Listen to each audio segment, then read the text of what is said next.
My father-in-law looked me in the eye across the kitchen table, the same table where I'd eaten Christmas dinner for 6 years, and slid a check toward me like he was tipping a valet. 2 million, he said. Clean break. No lawyers, no noise. You walk, she walks, everyone moves forward. I looked at the number.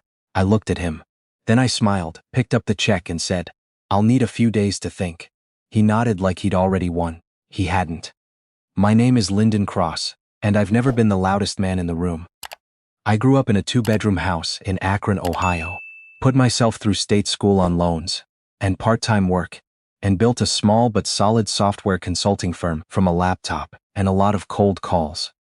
When I married into the Beaumont family 7 years ago, I knew I was walking into a different world.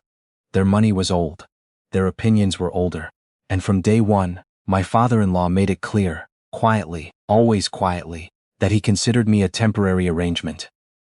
My wife, Nadia, was the golden daughter, Harvard undergrad, Columbia Law, the kind of woman who made every room feel like an event. I loved her. I really did, for a long time. But love and loyalty aren't always the same thing, and I learned that the hard way. It started with small things. A weekend trip, she said, was a firm retreat. A phone she started charging in the kitchen instead of the bedroom. A perfume I didn't recognize on a scarf I'd never seen her buy. I'm not the jealous type and I'm not stupid, so I didn't say anything. I watched. I hired a private investigator named Sutton. Not a flashy one. Just a quiet guy who drove a 10-year-old Civic and sent me encrypted files. And within 3 weeks I had everything I needed. Photos, hotel receipts, timestamps. The man in question was a senior partner at her firm. 15 years older, married himself. The kind of guy who wore monogrammed cufflinks, unironically. I didn't confront her. I didn't throw things. I just started building. See, what my father-in-law didn't know, what none of them knew, was that 2 years earlier, when the Beaumont Group was hemorrhaging cash after a bad commercial real estate deal, my firm had quietly stepped in. Not with a loan, with a licensing agreement. Our proprietary project management software now ran the back end of their 3 largest developments.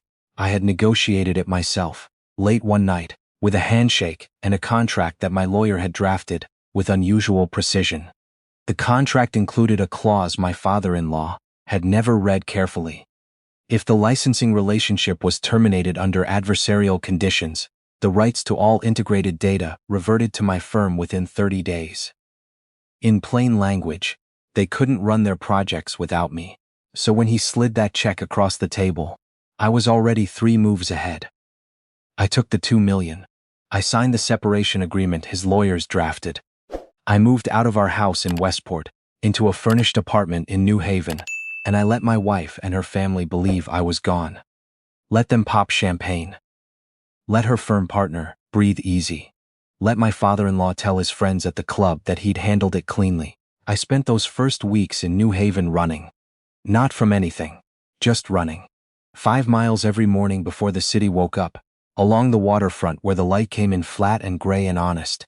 I ate alone at a diner on Chapel Street where the coffee was bad, and the eggs were perfect and nobody knew my name. I read. I slept well for the first time in 2 years. And I let Sutton keep watching. The call came on a Tuesday. Sutton texted first, just the word now, and I stepped outside the diner into the cold and called him back. She's pregnant, he said. I didn't say anything. 6 weeks, he said. Confirmed this morning. OB appointment in Guilford. He drove her. I thanked him, hung up, went back inside, and finished my eggs. Here's what people don't understand about moments like that. The rage doesn't come immediately. It sits in the back of your throat, like something you swallowed wrong, and you keep going. You keep eating, keep paying the check, keep nodding at the waitress. And you feel it there, but you don't let it move. Because the second it moves, you lose the advantage. I called my attorney that afternoon. Not my divorce attorney. The one who had written the licensing contract. She had one question. Are you sure you want to do this now? I said. Not yet. But soon. The Beaumont Group had a major groundbreaking ceremony, scheduled for the first Friday in March. Their biggest mixed-use development in 15 years, a $100 million project in downtown Hartford. Press would be there, city council members, the senior partner from my wife's firm, was listed on the program as legal counsel. My father-in-law was giving remarks.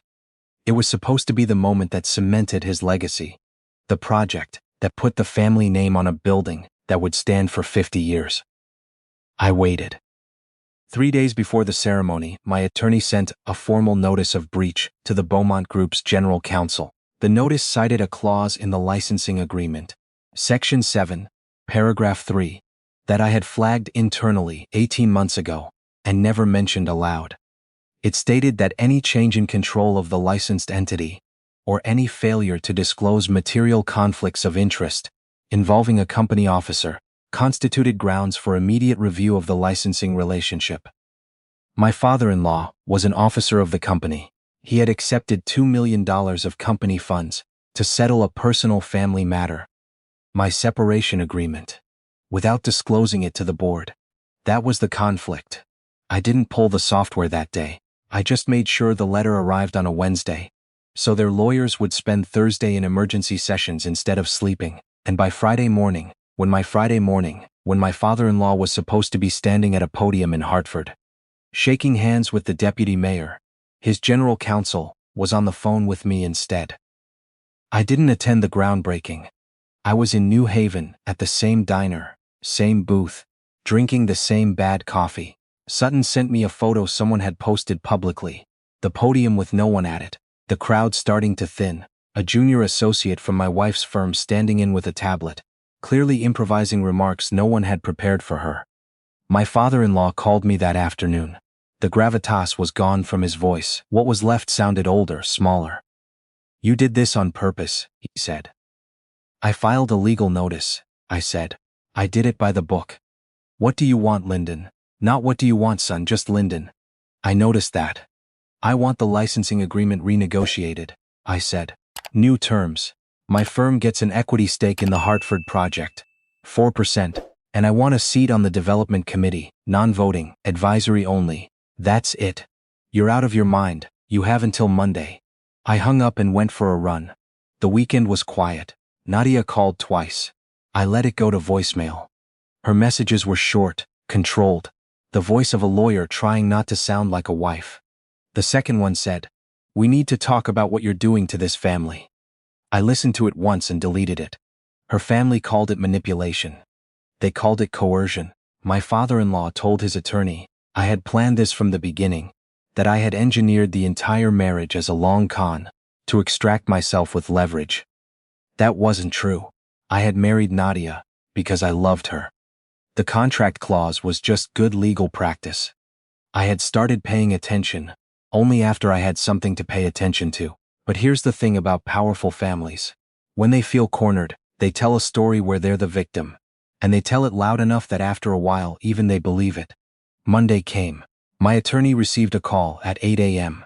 By 10 a.m., we had a term sheet. 4% equity. Advisory, seat. No cash payment, no press statement, no acknowledgement of wrongdoing on any side. Clean, quiet, mutual. Exactly how my father-in-law liked to do things, except this time the terms were mine. I signed the renegotiated agreement on a Tuesday in a conference room in New Haven. 2 lawyers, my attorney, a notary. No cameras. The pen barely made a sound. That night, Nadia sent one more message. Not a voicemail, a text, just 4 words. "You knew the whole time." I read it, set my phone face down on the nightstand, and stared at the ceiling for a while. No, I hadn't known. I had hoped I was wrong.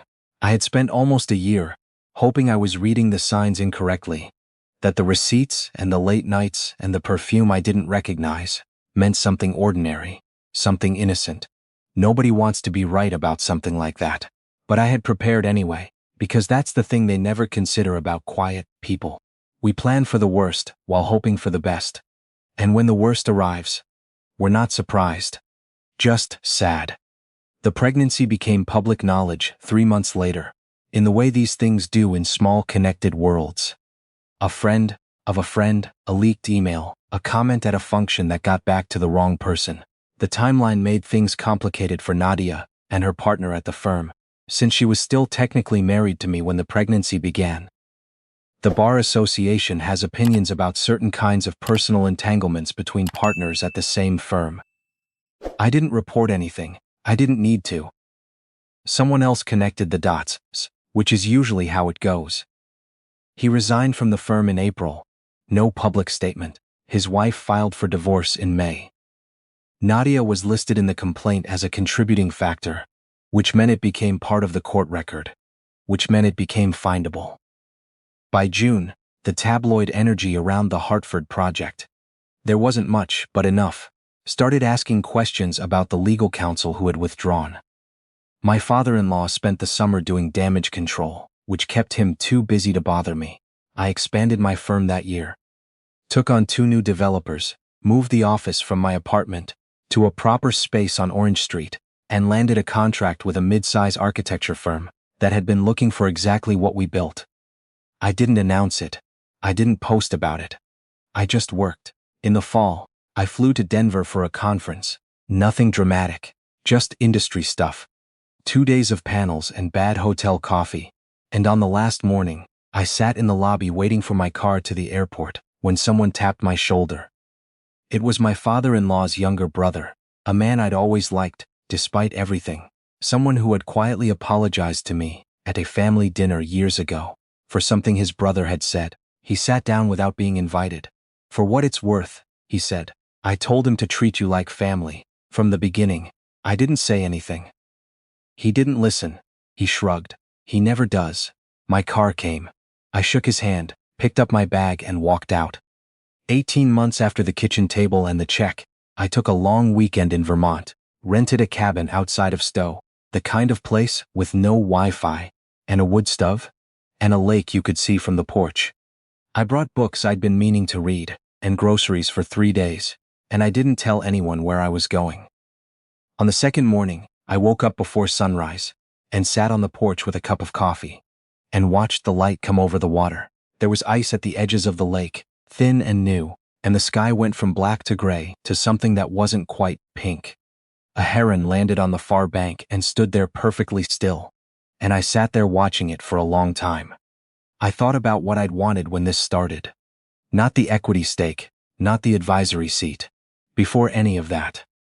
What I'd actually wanted. I think I'd wanted to matter, to not be something that could be handed a check and erased, to leave something behind in that world that they'd have to look at every day and know was mine.